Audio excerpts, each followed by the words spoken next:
कोलकाता का saint Mary sacred heart church, जो church के अलावा नन हॉस्टल भी था। जवान लड़कियां जो दुनिया के सारे बंधन और वैभव त्याग कर जीसस और मानवता की सेवा करने की कसम खाती थी, वो इसी हॉस्टल में रहकर अपनी ट्रेनिंग के कुछ साल बिताती थी।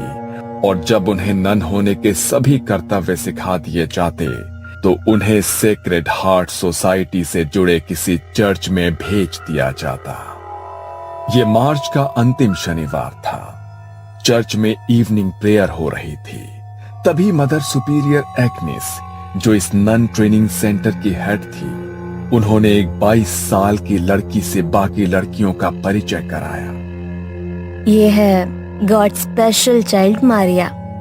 आप सभी की तरह इनका जन्म भी सिर्फ सांसारिक सुखों में अपने जीवन को व्यर्थ करने के लिए नहीं, बल्कि प्रभु के चरणों की सेवा के लिए हुआ है। यह हमारे साथ इसी चर्च में रहेंगी। मदर एग्नेस ने अपनी तरफ से नन मारिया का इंट्रोडक्शन दे दिया था, लेकिन मारिया के चेहरे पर गहरी उदासी की परत चढ़ी दिखाई देती थी। उसने न किसी से नजर मिलाई, न किसी को देखकर कोई भाव उसके चेहरे पर आया। बस जैसे ही मदर एग्नेस ने अपनी बात खत्म की, वो चुपचाप अपने कमरे की ओर निकल गई। ये लड़की तुमको कुछ अजीब नहीं लगा? मुझे तो ऐसा लगा जैसे उसे जबरदस्ती इधर भेजा है। पता नहीं उसकी आंखों में कुछ है। I can feel it. Mother Agnes ने तुम्हारा बात सुना तो प्रॉब्लम हो जाएगा। बाद में देखते हैं। अगर ऐसा कुछ होगा तो वो खुद बोलेंगी ना। तुम क्यों अपना मूड खराब करता है? मोनिका के कहने पर उसके ही कमरे में रहने वाली रोमा चुपचाप अपने कमरे में लौट गई थी। लेकिन अभी भी मारिया का वो सपाट चेहरा, गहरी भीतर धसी आंखें उसके मन में कौंध रही थी।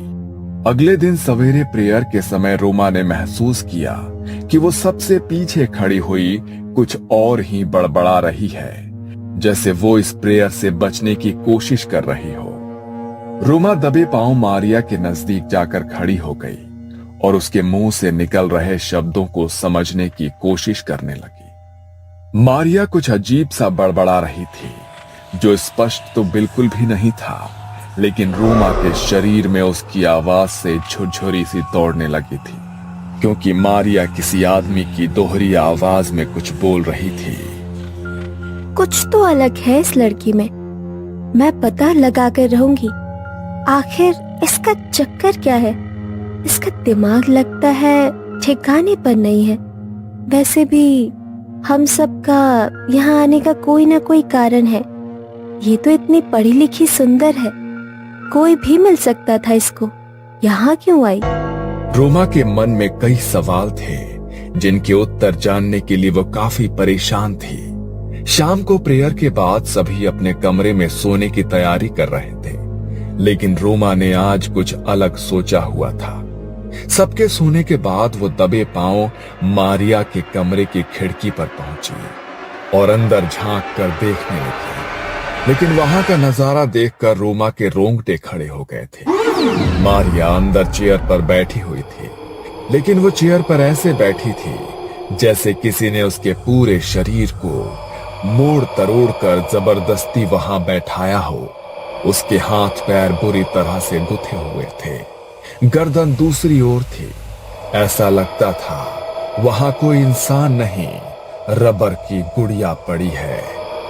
अचानक ही मारिया ने अपनी गर्दन रोमा की ओर घुमाई और इस बार मारिया का चेहरा देखकर रोमा की चीख निकल गई। मारिया की आंखों के चारों ओर गहरे स्याह गड्ढे दिखाई पड़ रहे थे। बाल बुरी तरह से उसके चेहरे पर बिखरे थे और दांत इतने काले थे जैसे किसी ने जलता हुआ कोयला उसके मुंह में रख दिया हो। रोमा की दिल दहला देने वाली चीख सुनकर मदर एग्नेस और बाकी लड़कियां दौड़कर वहां पहुंच गई। रोमा जमीन पर पड़ी हुई थी और उसकी सांसें उखड़ रही थी। तुम यहाँ क्या कर रही हो? क्या हुआ है? रोमा ने उंगली से मारिया के कमरे की ओर इशारा किया। रोमा की हालत देखकर मदर एग्निस ने खिड़की से अंदर की ओर देखा तो उसके भी होश उड़ गए। ओ जीसस, ये क्या है? मैं देखती हूँ, तुम लोग इधर ही रहना।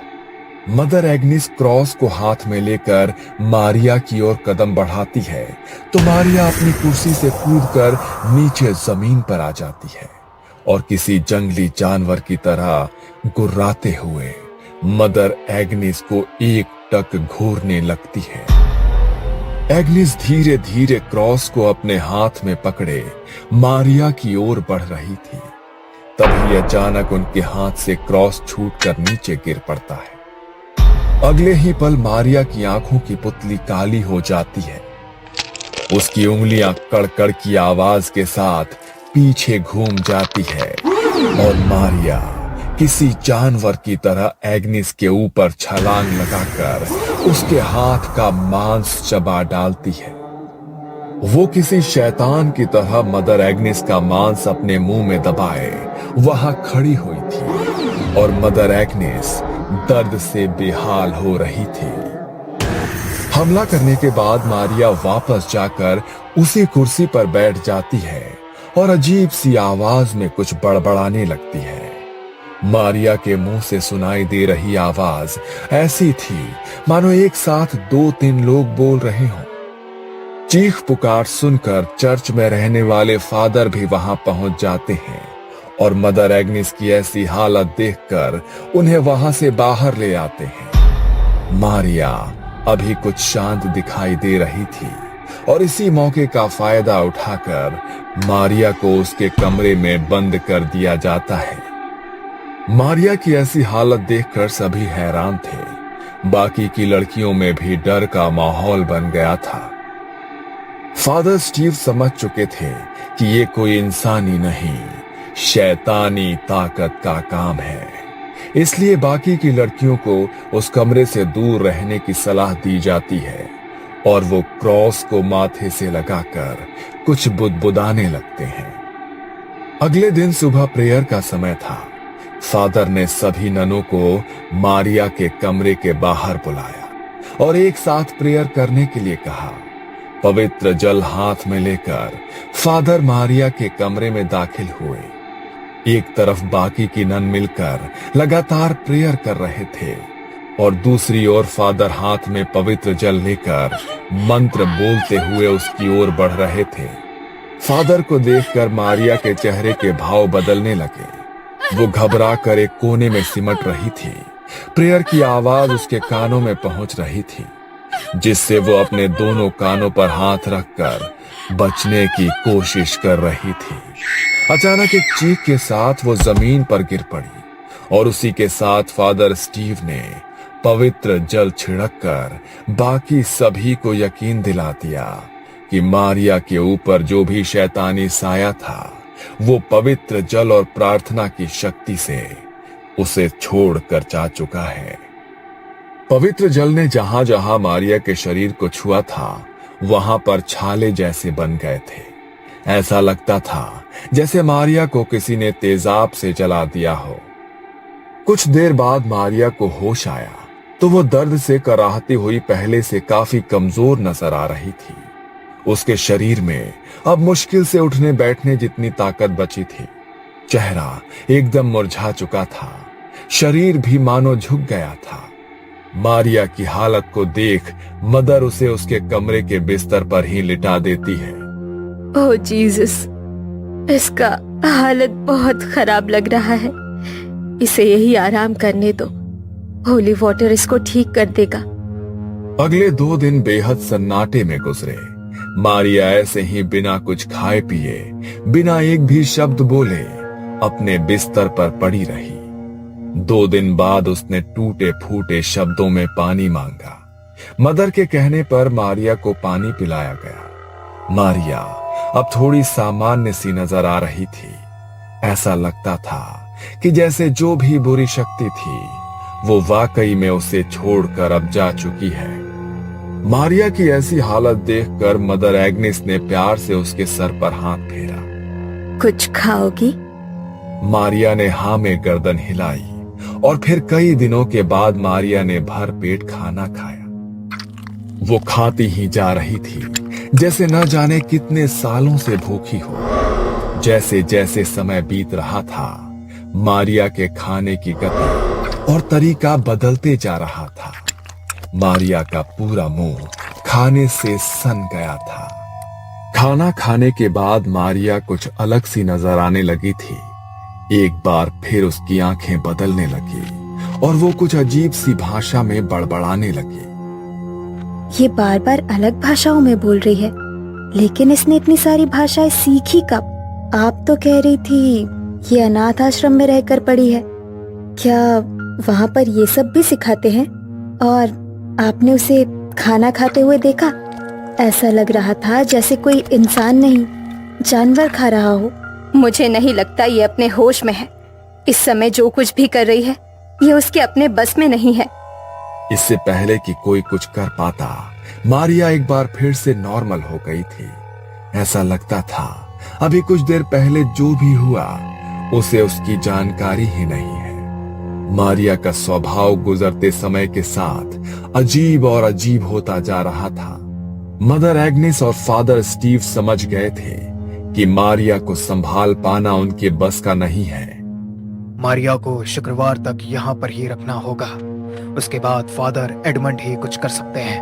3 दिन बाद शुक्रवार को फादर एडमंड वहां आए और देर रात सबके सोने के बाद एक्सोर्सिज्म यानी कि मुक्ति की प्रक्रिया शुरू की। मारिया को एक कुर्सी पर बांध दिया गया। उसके चारों ओर क्रॉस और जलती मोमबत्तियां रखकर पवित्र जल का छिड़काव कर दिया गया और उसी के साथ फादर ने मंत्र पढ़ने शुरू कर दिए। मारिया की आंखों की पुतली एक बार फिर से काली नजर आ रही थी। उसके चेहरे पर शैतानी मुस्कान दिखाई दे रही थी। मारिया एक साथ कई भाषाओं में जाने क्या बोल रही थी। कभी उसके मुंह से नन्हे बच्चे की आवाज सुनाई देती, तो कभी किसी आदमी की कड़कती आवाज कानों में पड़ती। जैसे जैसे फादर मंत्र पढ़ते जा रहे थे, मारिया अब गुस्से में दिखाई देने लगी थी। अचानक ही मारिया जोर से चिल्लाती है और उसी के साथ उसके आसपास लगी सभी मोमबत्तियां एक साथ बुझ जाती है। और तभी फादर देखते हैं कि जमीन पर रखे क्रॉस और मारिया के बीच की जमीन फटने लगी है। मारिया बुरी तरह से चीख रही थी। उसकी चीख की तेज आवाज किसी के भी बर्दाश्त से बाहर होती जा रही थी। अचानक ही मारिया का शरीर बुरी तरह से अकड़ने लगता है और उसी के साथ मदर एग्नेस की आंखों का रंग भी गहरा काला पड़ जाता है। मुझे छोड़ दो, मैं बताती हूँ, सब बताती हूँ। ये सब 1 साल पहले शुरू हुआ था।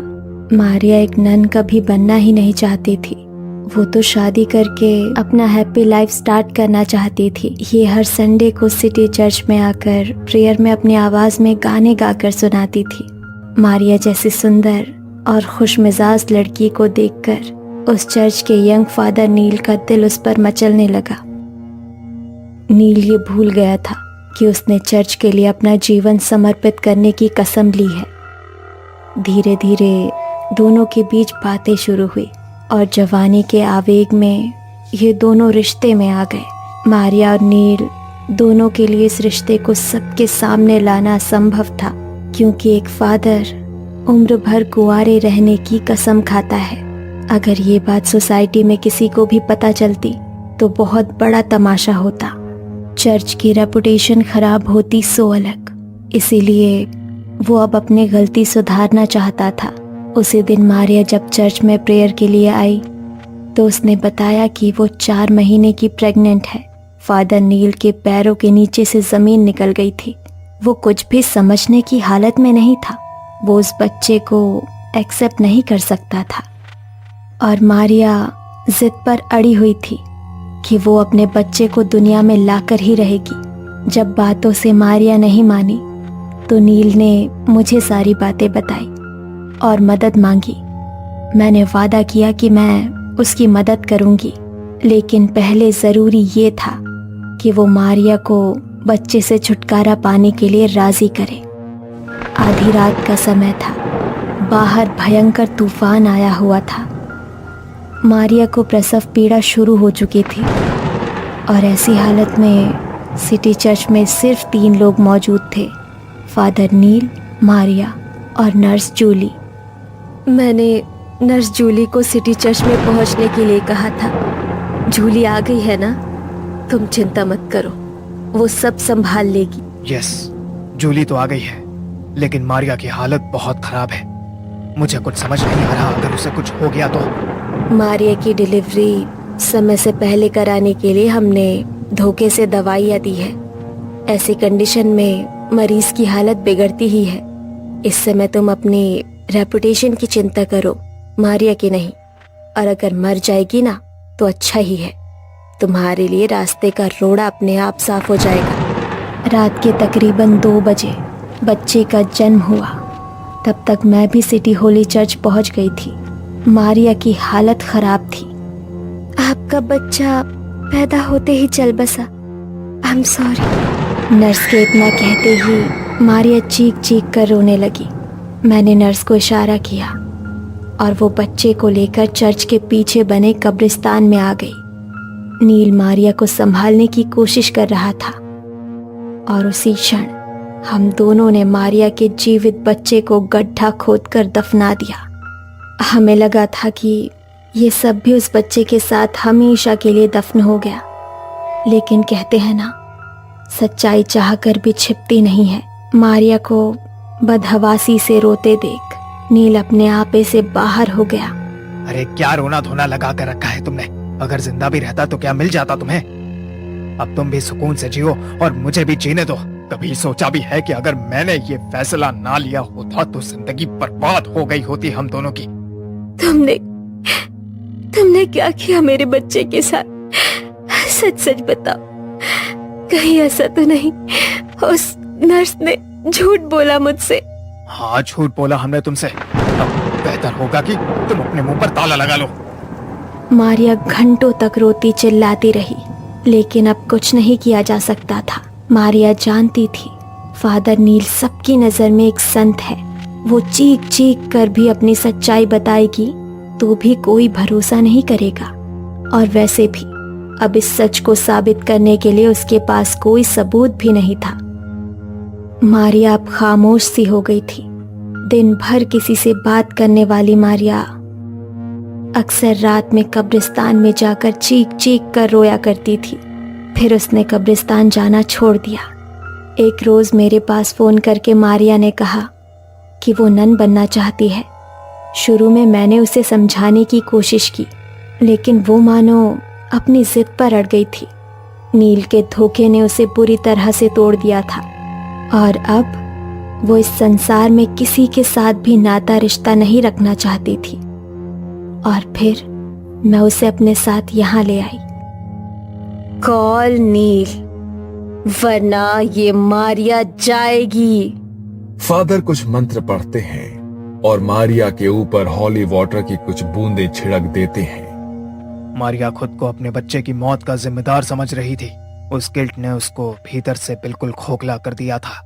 आधी रात को कब्रिस्तान में जाकर मरे हुए बच्चे को पुकारने के कारण शैतानी रूहों ने उसके शरीर पर कब्जा कर लिया है। इन रूहों में मारिया के नन्हे बच्चे की आत्मा भी शामिल है, जो अब अपना बदला लेना चाहता है। फादर ने एक्सॉर्सिज्म की प्रक्रिया को और भी तेजी से शुरू कर दिया। वो लगातार हॉली वाटर छिड़क कर मंत्र पढ़ रहे थे। बंद करो, बंद करो। चीखते हुए मारिया ने खुद का हाथ उल्टी दिशा में घुमा दिया।